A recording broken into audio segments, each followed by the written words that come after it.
But I think we have to, since that you're here, as you are every Monday, start with, I know you don't want to do this, but North Melbourne. On what was well, according to Clarko, bitterly disappointing. Oh, well, Fremantle were good and we were dreadful. And perhaps even a little bit of shame because, we want to come over here and be putting on a better performance than what we did today. Bitterly disappointed. They sat us on the back foot early in terms of contests, and we never really recovered from it. First thoughts? No, it was one of the poorest performances I've ever seen. They legit phoned it in. Just uncompetitive. And it's hard to go after individuals when it's like this, but in the end, the designated leaders are there for a reason. The one thing that frustrates me is that when you can feel it sliding like this, sometimes you just need someone to walk into the middle and demand more. Mm. So I'm hard on the leaders at any club, really, because this is why you get the stripes and you get the extra cash and you get your name on the locker with a little C next to it, or vice captain or whoever you are. I would have loved to have seen Nick Larkey walk into the middle of the ground halfway through this onslaught and say, hey, Mm. what's going on here? You get going, or put himself at centre half back, or put himself in the ruck, put himself into the game instead of just withering on the vine in the forward half. So I just didn't think there was enough intervention from the leaders. Why isn't that Sherry? Like he's taken a big long term deal. He's the guy that has been the one to do that. He was Why is getting that? mauled. I know. Why isn't that LDU? I mean, McKercher and But they're not the Sheezer captain. were in there. I But know they're they're not not the captain. It's But do you different if the need- captain does it. I think it's different. Yeah, break glass and you can't do that every time. I don't think, but that was worthy. You know what? of that. You're out. Yeah, I'm coming in. in. I'm not. I shouldn't be in here. Mm. I'm only coming in because you've been shizing. So I spoke about this on Agenda Setters on Tuesday, and we almost had a laugh about it. But I read Sonia Hood's letter to the members, and I said on Agenda Setters, it's very positive and well done. Like I'm being super and hypercritical here, but I said I hope they're not satisfied. Is my exact words. And Daisy and Hodgie, they were laughing at me. They were laughing. Well, what do you want? What do you want? Of course, she's been positive. They've just beaten Gold Coast. Following that wonderful win against Gold Coast, Nick Larkey spoke about how grateful the entire playing group is of your loyalty and passion.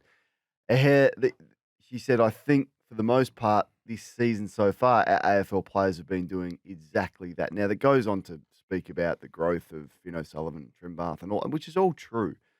But there's something that they are easily satisfied as a footy club, I reckon. Like they have little wins and they go, okay, we've arrived here. We've beaten Gold Coast. We're going to head on the road, and there's just a comfortability, a satisfaction which can come into young playing groups, but it just happens too often.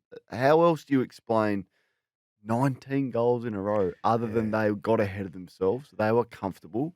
Clarko thought it's all happening for us here. The youngsters are thriving, and it was really one really strong quarter against Gold Coast. The first half was average. Why does this group get ahead of themselves? Yeah. If they hadn't have been to Darwin, would it have happened? Yeah, I don't know. That's a good question. Then you're a real runabouts. I don't have the answer to that, and I think it's not physical. Is the bottom line. So somewhere there's a lack of absolute ruthlessness with your preparation, your mental preparation, because they just weren't there. Is it just they know they're going to get a game every week? Like Zerha will play every week. Well, no worries. But why doesn't he go in the middle? Why doesn't Zerha go in the middle and crash a few packs? Because he's not the answer. But he could be if he wanted to be. Like go and throw your weight around a little. He knows he's going to play. Like McKercher, they're all going to play. They've all got long-term deals. They're all comfortable. They're not going to lose their place at selection, and they're just satisfied with what they're doing. That's the way I see it. And you're entitled to your view when they put in a performance like this. You're entitled to take it down any path you like, because that's just unacceptable. And I tell you, I look forward to this week. They got a great run. I had a look at it last night in prep for today. Their next 3 weeks, you'll find out. if they have or haven't improved. And to this point, you'd have to say they have improved, right?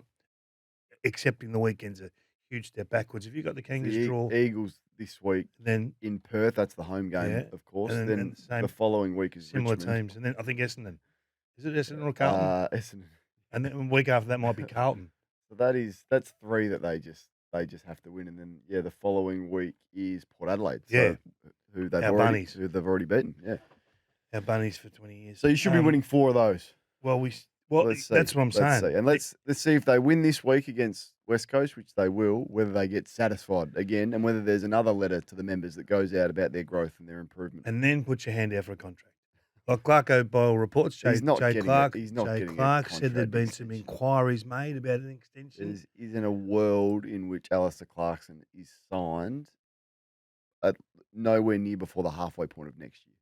No world. You could win a final this year and you wouldn't be signing Clarko in the off season. You wouldn't be, King. If they won a final, you'd sign him. Let him go. No one's poaching Clarko. Let him coach into next year. Well, why would we be extending him now or at the end of the year? I don't think it's going to happen. Well, it can't. No, I look. They've had some amazing decisions in the past. I'm not going to put anything past them. But can't. But guts up is halfway to the Maldives, isn't he? Oh, halfway there. He's that was strong, powerful. And we talked a lot about a lot of feedback. Oh, do you like the coach now? It's not that we like the coach now. It's do we like the way they played. So, with this speed of ball stuff that Horny's brought in at the start of the year, not everyone loves it, and I understand that, and the numbers are not for everyone.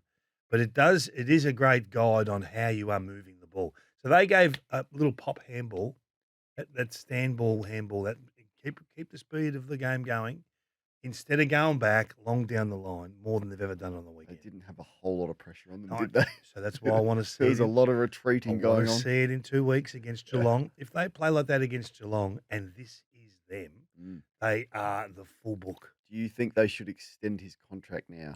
Right now, he's not on a contract, is he? No, he's on a rolling. He's just on a employment. He's gettable. He is gettable for any club that wants a coach. Who's getting him? Well, anyone can get him. This is what I've been saying for a month now. Carlton could go and get him. If you're Chris Davies, are you getting him? I would. You're Chris Davies. Yes. He's the best available coach that's gettable. Justin Longmuir. You're signing yes. Justin Longmuir as Carlton's coach this week. Yes, this week. I'm doing it if I'm Essendon, and I'd think about it if I'm Tassie as well. I think I need to send you to the Maldives for a week or two. Who's better than him right now? Who's coaching better than Justin Longmuir right now? He's a top 6 coach. You want a top 6 coach? Go and get him right now. Why wouldn't you? What who are you gonna pick? An untrieder. He's pretty tried and true right now. Okay, all right. I'm happy to have I would be taking Dean Cox in front of him personally at this stage. No, but he's not gettable. I'm talking about ones that are gettable. Dean Cox is not gettable. He's got a contract. Right. Justin doesn't have a contract. He's gettable to any club that wants him. So he's in front of Ken Hinkley for you. Yes, he's in front of Simo for Carlton. Yeah, yep. And John Longmire. Longmire's I love him, so I think is he in front of him or not? I think because he's right now in the system, showing us all that he's one of the better coaches in the league right now. Yep. No, I'm happy with that opinion. I'm happy for you to have that opinion. I'd like to see it against the best teams. I'm not potting him at all. I'm not. I just want to see. There's been some good teams this year. Yeah, no, but playing a way that I don't think works in September. That's been my criticism since mid last year. And how did it go in September? So my view is, let's see if they've got this express way of playing, because they do in live play. When the ball's in random play in play on mode, they're fantastic. But when it's kick mark, I think it gets beaten in September. Okay. Same thing happened at Richmond 2016, and they said, you know what, we're going to go away from this, and then whoosh, they went on a 4-year run. So you're happy with the rolling contract? Just let him roll until going nowhere. I had some issues with the flight yesterday. Did we? Just got delayed. Hello, Kane. Hello, Kingy. It happens. It happens to the best of us. Not much you can do. No. You got to stop flying Jetstar. That's your problem. It was Qantas. Oh, okay. Yes, delayed. But anyway, that's okay. Good to be here this morning. And there was a great game at the SCG yesterday. That ground when it is rocking on a Sunday afternoon is as good as it gets. Good 42,000 people. Good weather, good game. Good game. Tom Chadwick in great form. Good for the coverage Swans. on Channel 7. Great. I thought the commentary was outstanding. excellent from Al Nicholson, Jack Everin. in fine form. Yep. Hey, all right. Before we address the football, with the experiment for the new ball emergency podcast, Oh, I forgot about that. How'd it go? was it worth the effort? I was on a run on Friday morning and just thought I'd tune in to you guys having a chat, and I hear my name and I hear some I think pretty pointed criticism towards the new ball emergency podcast. First of all, Kane, a domestic cricket issue is massively underselling the merger of the Stars and the Renegades. In the middle of footy season, a domestic cricket issue. It led is... the 7 News coverage Yep. on sport with Beck Madden. Well, that was an error. You are out of touch. No, I'm not. What page of the page did it knock off the footy on the back? It was page of the Herald It was Sun? on the front page of the Herald Sun and the Age.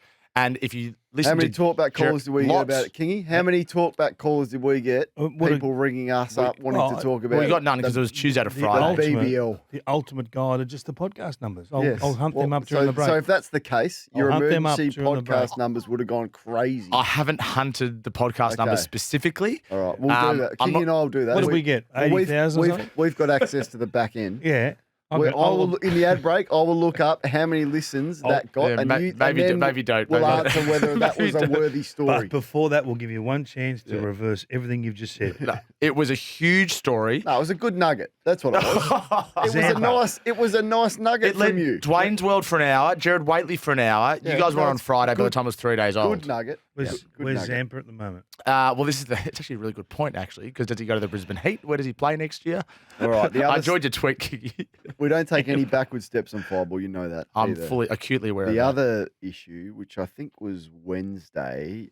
Now, I'm all in on the Integrity Unit podcast. Hey, I love this. Seb Costello and Mick Warner. This is the breakout podcast of the year. Aside from the emergency This five, is the sounding board on steroids. Like, this is like so good.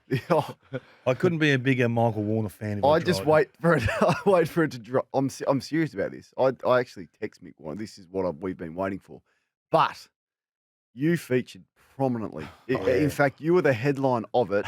I was clickbaited. It said something like, "Who does Tom Morris work for?" I was like, "This is interesting." I'm all in. I had to just clear the decks. Close the door. Yep. I locked myself in the Qantas Club at the airport and watched the video of this. That's how excited I was. Yeah. And the accusation was that you are using your best stuff on SEN and not Channel 7. And Mick sort of said if he was the powers that be at 7, he'd be questioning why you're dropping the Michael Voss sacking on SEN and not on Channel 7. What's your response? It's an easy response. And What's your response? I texted Mick Warner this. I said, Mick, I'm still the subject of a non-compete between 9 and 7 on news programs. So I'm not allowed on 7 News at the moment. And that extends to Sunrise as well. So if I wanted to break a story on Sunrise, I'm not allowed to until July the 1st. So that's the reason. So when July 2nd rolls around and you have a big story, which you will no doubt get again, what will the sequence of events be? Will you break into programming on 7 to break the story, or will you break into programming on SEN to break the story? I would like to think that I can write a story for SEN online. Thank you. I just want to do this properly. Yeah. And at the same time as I go on Sunrise, it goes online on SEN. Simultaneously. Never happens. And then, as soon as I finish Sunrise, I take the call and go on SEN. One will always go first. Just turn that music up a fraction louder. Yes. Where will it go first is the answer that Mick wants. What is it? Channel 7. Okay. Answer Mick Warner's question. I'm telling you, Channel 7. I just couldn't do it because I've got still a Did you order the code red? But I'm on SEN right now. Okay, all right. Anyway, thanks for bringing that up. I just hope I can listen to that podcast and not feature. You'll feature at some point. There's always one coming. Is my hope. All right, let's talk some footy because we touched on Tom McCartan. You, prior to the game, said Sydney of... You already have been on that podcast, by the way. Yeah. Anyway, interested in, as have you, interested in extending him long term. Now he's had another concussion. Just give us where this all sits now. Yeah, so we said on the pre-game yesterday on Channel 7 that the Sydney Swans have offered Tom McCartan a minimum 6-year extension. So he's out of contract at the end of next year. So this would take him to the end of 2033 at least. It might be 7 years, but I'm just giving him minimum 6 years. And then he gets concussed during the game. Now, Missed 9 weeks in 2023 due to concussion, 4 weeks in 2024, 2 weeks in 2025, 3 separate incidents, and now at least one here who missed the game against Port Adelaide. So that's 16 weeks at least across 4 years. We know his family history with concussion. And the negotiations are very early here. So just an offer has lobbed to Tom McCartan. I don't think there's any expectations they're just going to sign it straight away. But your question earlier, does Sydney renege on that offer, is probably a fair one, because what's happened in the last couple of years is the AFL has introduced a sliding scale after Angus Brayshaw retired. So to put it simply, the longer the deals, the less relief clubs get with their salary cap. So hypothetically, Sydney would get 90% relief in year 1, 75% relief in year 2, and up to 50% relief in year 3. And then from year 4 onwards, they would be on the hook in the salary cap All of it. for all of it. So that makes it less attractive for clubs to sign players long-term who might have concussion history. And that is the discussion around Tom McCartan and many other players around the league. What does Sydney... And you can still pay the player outside the salary cap, so you might have the money anyway, but Right. it would impact your salary cap more in the latter years of the contract. Yep. So examples of like Sam Taylor's had a couple of nasty concussions, not to this level. He got a long-term deal. Tim English, not quite a long-term deal, but it was 5, I think. 5 Yeah. years. So that was they're probably 2 recent examples. The only time I can remember a club sort of pulling a contract off the table was Tom Doedee at Adelaide. Yes. There was a contract there. I think he did his knee again. Then that they readjusted. That doesn't happen often though. No, it doesn't. And Andrew Pridham said, the Sydney Swans chairman, in early 2024, that any player who retires due to concussion should have 100% of their cash paid outside the salary cap. So that's the Sydney Swans position on this issue. The AFL clearly has a slightly different position. Do we know how he is this morning? I've just checked in. He's okay. He didn't go to hospital yesterday. He was at the ground, but it's still concerning. Yeah. So go behind the curtain a little bit with the contracts. What can you put in a contract and what can't you put in a contract regarding absence? Can you put a concussion clause in a contract? I think you can try to put any clause in the contract, but the management also might say, no, we're not signing that. And the PA. And the PA. is a And they're big closely aligned. Stumbling block. I mean, we've seen, just for example, in American sports, we've seen examples of contract clauses. There can be skinfold clauses. Yeah. Zion Williamson, NBA player, like certain body weight measurements. Well, We've Jake seen- Stringer, the argument was that Jake Stringer should have something like that at Essendon a few years ago. Yeah. They tried to put certain clauses in there. We've seen Kyler Murray, who's a quarterback whose preparation had been questioned. He had to do a certain amount of hours Yeah, study That's right. as Video. as a contract clause. So it isn't unprecedented in other sports. I think it would be a good thing to have some protections for clubs, but the AFL Players Association, people are petrified of, and they just won't allow stuff like Yeah, that. I think there's one thing to have clauses for behaviour and what you're doing outside of sport But your weight and things. turning, and fitness. But But there's games played clauses. That's There's right. also- you And put whatever best you and want. fairest You put clauses. whatever you want in there. a concussion clause is another level because to a large degree, it's outside your control. Whereas it is within your control how many times you go to training or how fit you are and these Yeah, sorts but of as things. as is a injury prone player who's done a couple of knees, like you got to factor that in. It's Yeah. no real different. I know it's a very much a more serious long term thing than doing a knee, but for the short term, clubs would be wary if a player's done 3 knees to sign them long term. I just don't see the So difference. I hear the triggers. You hit a trigger, Yeah. 30 games, 2 years, you get the next year. Can you have it the other way around? Where if you don't play X amount of games for whatever reason, then you don't hit those. Yeah, I've never heard of I a think it's contract being gonna cut head that short way. for that reason. Well, not that it's cut short. You just but don't get it's- paid as much. Yeah, you're just not honoured to that degree financially. I wonder if we're heading that way. The concussion payment thing is huge. We'll stay at Sydney and another contract situation. Yeah, Isaac Heaney. So they want to make him a Swan for life, which sounds obvious, but he's out of contract at the end of 2028, and they want to extend him beyond 2030. Early discussions have begun there. So he's 30 now. He'll be 32 by the time he comes out of contract. They want to make him a Swan until he's 35 or 36 and just put it to bed completely. So that's, again, very early discussions, but I expect them to ramp up in the next sort of 6 to 12 months. As a 32-year-old, when that deal expires, what would they be willing to go to from a wage point of view from 32 to 35? Like, because he's a $1.4 million player right now, but is he going to be at 32? No, but he's a 7-figure player until very late in his career, I would have thought, isn't he? Might Yeah, be especially given he might be a then- Brownlow medalist at the end of this Yeah, year. but at 32 to 35, are you wanting to pay him $1 million plus. I don't know. But by the age of 34, there's probably 120 or $130 million players in the league. How many of those would be the age of 32 plus? Not many. Not many, but Isaac's a pretty special case. Yeah, okay. Yeah, I think he's probably been underpaid, if anything, Yeah, for his I performance agree at the with moment. that. Yep. And I think the Swans would acknowledge that. So, and he's shown no inclination to move anywhere else either. I mean, he's got a long time left in his contract as it is, but they do want to be able to just lock him in. They don't want to have him on the open market. Can I ask you about, it's not on your rundown, but it's on mine, of what I think is going to become a big story this week is umpire contact. And I reckon the AFL are going to be furious at what we saw last night because Lenny T, the umpire, she is clearly vulnerable because of her size coming up against AFL players that are massive. Like it's actually risky. And she says to them, I'm coming back. And she says it repeatedly. And twice she gets clipped. Once was a free kick. The other time she hit the deck. I don't think they knew who it was. I think it was Patrick Cripps. And they didn't pay a free kick. The AFL has already sent out a memo. And you can now be suspended if you're a serial offender. I think 4 in this umpire contacts a year, you go to the tribunal. This is about to get big because the umpires have had enough of it. They have, yep. So what other levers does the AFL have to pull on this? Well, this year, not many. Because they're not learning. But next year, maybe fewer I mean, umpire the contact AFL can incidents. do whatever they want. They can change the rules. Yeah, but you can't go from 4 incidents to 2 incidents equals a tribunal this year. Like 4 is the number. And a club suggested to me last week, because the tribunal's the risk. If you get to the tribunal, you might get a suspension.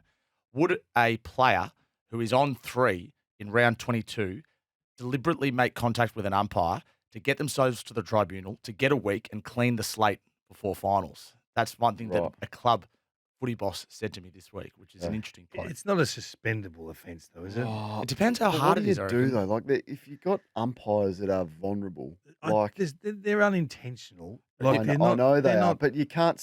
Like, why are they setting up? Like Sullivan Roby's played 9 games, right? He sets up behind the umpire every time. But did you ever use the umpire as a way to get away from your opponent? You are allowed to now.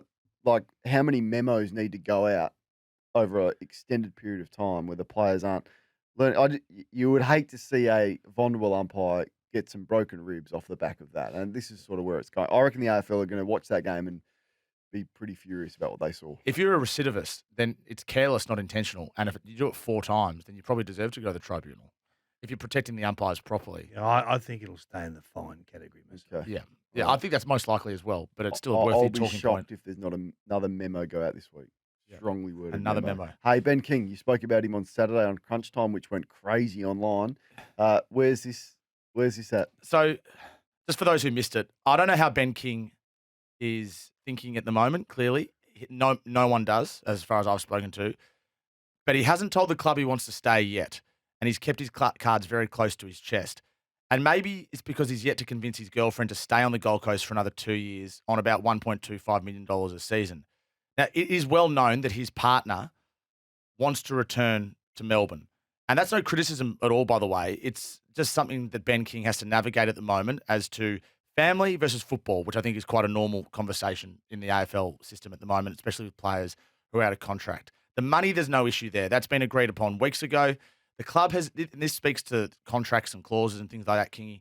The club has even put provisions in his contract to fly his partner back to Melbourne regularly, which is inside the salary cap. So they're bending over backwards to make it as attractive as possible for Ben King to stay.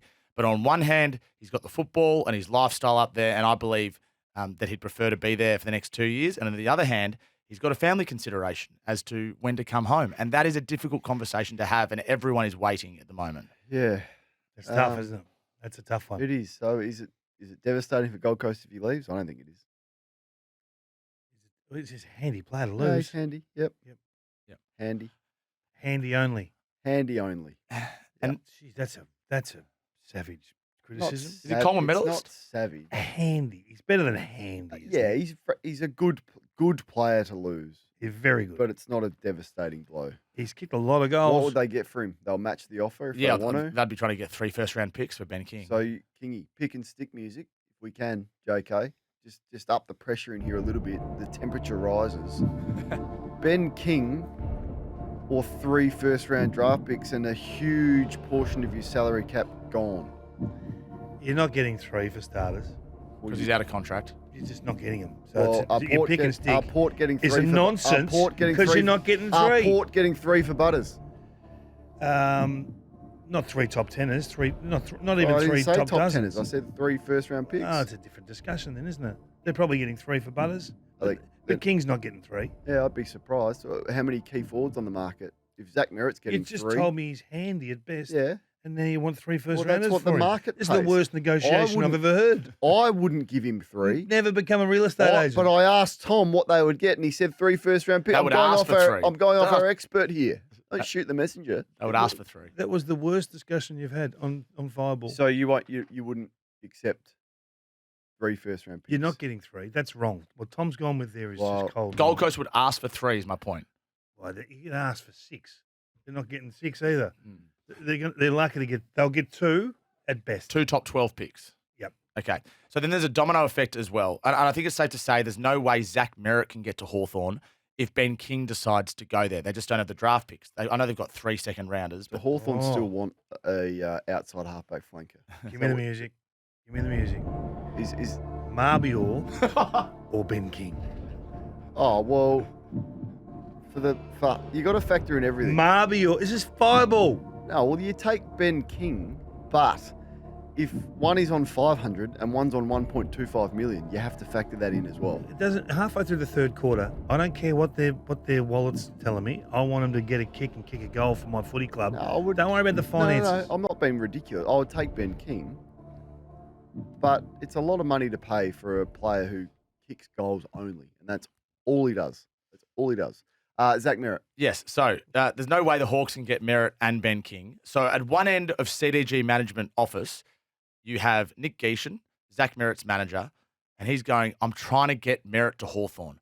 And he's telling that to Robbie DeRazio at the other end of the office, who's trying to work out whether Ben King's going to stay at Gold Coast or not. And this is where their management groups can often work together. And then there's someone like Bailey Humphrey, who the Hawks love as well. Hardwick says he's not going. I know we discussed this on the weekend. Of course he has to say that, and that might well be true. Whilst I am coach, Bailey Humphrey is not going. It might well be true, but it doesn't mean Humphrey's not going to try, and doesn't mean the Hawks aren't interested. So the Don't waste your time. the King call sits above all this. Because if King stays, that does open the door for Merritt to get to Hawthorn and potentially Humphrey to get somewhere else as well. Hey, stick around. I know you got a Quick busy question day. before you leave that. Are Gold Coast a better team without Ben King? It gives them a lot. Not necessarily, but it gives them a lot of flexibility to keep some players and to do some other things with their list. I don't think it's a devastating blow if he leaves. Agendas for IMAR, protecting tradies and builders for over 35 years. Call 13IMAR to get yourself covered today. Tom Morris is here. We've covered a lot of ground, but I do want to ask you about the process at the Bombers Yes. and where this sits. So Andrew Welsh spoke at the President's function pre-game last night. I was sitting on the tarmac at Sydney Airport at the time, but I did follow what he said. And he said, we will do the process in our own time.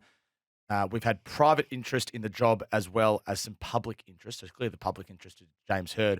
The private interest I find intriguing because I think there are assistant coaches out there that would like this Essendon job. And I think there are assistant coaches out there that would back themselves against a Hird or a Longmire. But no one knows exactly how deep this process is going to be or how exhaustive it's going to be. I think there's every chance Essendon goes, these are our 2 people we'd like to talk to, and they talk to them both, and then they give one the job. I don't think they necessarily have a 5 or 6 step process, which would bring the assistant coaches in. But that will be determined in the next couple of You're weeks. going to name one of those panels to find the. They might coach? not. It might just be Andrew Welsh and Tim Roberts and Ted Richards. It could easily just be those 3. I love that. Yeah, I don't mind that either. That's fine. Keep it. That's you know fine. what you need. Yep. You don't need someone else to come in and tell you No what you issue need with from that. outside. That's what Carlton are doing. Chris Davies and Graham Wright are really running it. Adam Simpson will be involved in the business end, but really it's Graham Wright and Chris Davies. Yeah, So, I love that. It makes but Essendon is behind Carlton, and in terms of the process, is that an issue or not? Not really. No. There's a lot of good coaches. Yeah. What if Tasmania, like Longmire, does that make Essendon move a little bit quicker? Because Yep. the that Tasmania process is ahead. They had a strategy meeting on Friday. A board meeting where they talked about strategy, and they would like to appoint a coach by the end of July at the latest. End of July. That's going to come quickly, isn't it? Mm-hmm. Who their footy boss is going to be is interesting. I spoke to Alistair Lynch about this at the SCG yesterday, and he didn't give me anything, which is fine. But this is a big role, and it's not necessarily a hugely attractive role for someone living in Melbourne or living in Sydney or living in Adelaide. They need a senior football person. I know they spoke to Graham Wright when he was overseas to see if he'd like to come back and be the footy boss. It's not an easy role to fill, I reckon. Who are the it's so candidates? important. Give me some names. Well, someone like Brad Scott would make perfect sense at Tasmania, but he's not going to want to move to Hobart, I would have thought. Someone like a Chris Davies, a Graham Wright, a Jeff Walsh, these senior football people, Danny Daly, but who's going to want to go down there realistically for this gig? So I'm not sure. I really don't know who they got their eyes on. I don't know. I'm just giving you senior football people names. Collingwood play today. The story around Craig Kelly stepping down at some point in the near future, and they got a couple of other positions to fill. How are they going, Collingwood, just from your outside observations? Well, the inside observation from people I've spoken to is they need a head of development. They do not have a head of development. They didn't replace Josh Fraser last year. We've spoken about that a couple of times. And this is no knock on Chloe McMillan or Nathan Murphy, who people believe are excellent development coaches, but there's no one overseeing the development department. And that is unusual for a football club to be in that position. Who replaces Craig Kelly is interesting. So Charlie Gardner is an internal candidate. Travis Older has been spoken about as well. He's the Formula One boss. Used to be at the AFL, and then Dave Matthews' name has been mentioned as well. So it's a plum gig. The CEO of Collingwood. Like, I know that their list position isn't great at the moment, but in terms of looking after this club, they've got some big projects and a huge fan base. Do you think Dave Matthews left GWS knowing this was an opportunity? No, I don't. No, not that I know of. I mean, I can't be sure, but not that I know of. Yeah. So Craig Kelly's still away. He's in New Zealand, so he won't be at the MND game today. And the Melbourne CEO, interim CEO, Brian Cook, is overseas as well. So Ned Guy has been announced internally at Melbourne as the interim CEO, and he'll be part of the walk from Federation Square to the MCG alongside Stephen King. Unreal. How good is it that a senior coach is walking on game day from Fed Square for Fight MND to the MCG at 12:15? That's how good the cause has become. Like, we saw the coaches sliding down the slide at one point. How good was that? Like, He just gets it, does, doesn't he? He does. He embraces the He fan. gets it all. He gets it all. Hey, all right. Last week the crystal ballers went crazy. Oh, it puts me under the pub. We put you under the pub. I've got a new one. I've got a new one for him. All right. Do we have music? Here it is. Yes, Singer? we do. Now on Fireball, Crystal Ballers with Tom Morris. He's doing his own The thing. only man in Fireball history to do his own voiceover for his own segment. Did it at the outbreak. I just did it at the outbreak. That's why I ran out. The Triple Agent said, "Come with me." Yeah, We got good it. stuff. He's had a fair bit on the Triple H. Okay. All right. What have you got for me this morning? I want the latest Zach Butters. Oh, I know you did it last week, but has your position changed? no, my position hasn't changed on Zach Butters. Which was for our new Western audience? Bulldogs. Western Bulldogs. Yeah. I'm still strong on that. I mean, clearly, if he wants to make it as easy as possible for Port, then Richmond is the club. But he wants to win. He doesn't want to be in a 3 or 4 year rebuild. He wants to go and win a flag somewhere. And he grew up going for the Western Bulldogs. He lived near the club. They're very confident they can get him without knowing for sure. So I am sticking to that until otherwise informed. Do we use the pick and stick music for the Crystal Ball? No, It's got its own segment, King. You can do whatever you want. So, hey, you butt out for a minute. I'm asking the captain. You can do whatever you want. I want to know, Crystal Baller style, who will coach these teams in 2027? wow. Round 1, Wow. 2027. And I'll start with, I feel like I need the music. I need the music, JK. I would like to know who will coach the Essendon football club. One name and one name only. So this is my best guess. Yes. Yep. John Longmire. Okay. Essendon. Okay. Well, in that case, that opens up a door down at Royal Parade. Who coaches Carlton? Corey Enright. Wow. Corey Enright. Wow. Ross will drive him there, I heard. Who will then coach Tasmania? Bucks is listening. Ken Hinkley. Oh. That's thrown a cat amongst the pigeons. Those three names. Where will Nathan Buckley coach next year? Geelong. Where will James Hurd be next year? Footy Furnace. Footy Classified. Port Melbourne. Okay. Still on. Don't know actually. Okay. Turn the No, come on, that's temperature down. harsh. Turn the temperature No, I'm actually down. sweating because I don't know One any of that. more, one more. I don't know any of that. That's We'll just, just raise it up a little bit. Yeah. Jimmy Bartell, media or clubland when? next year, round 1?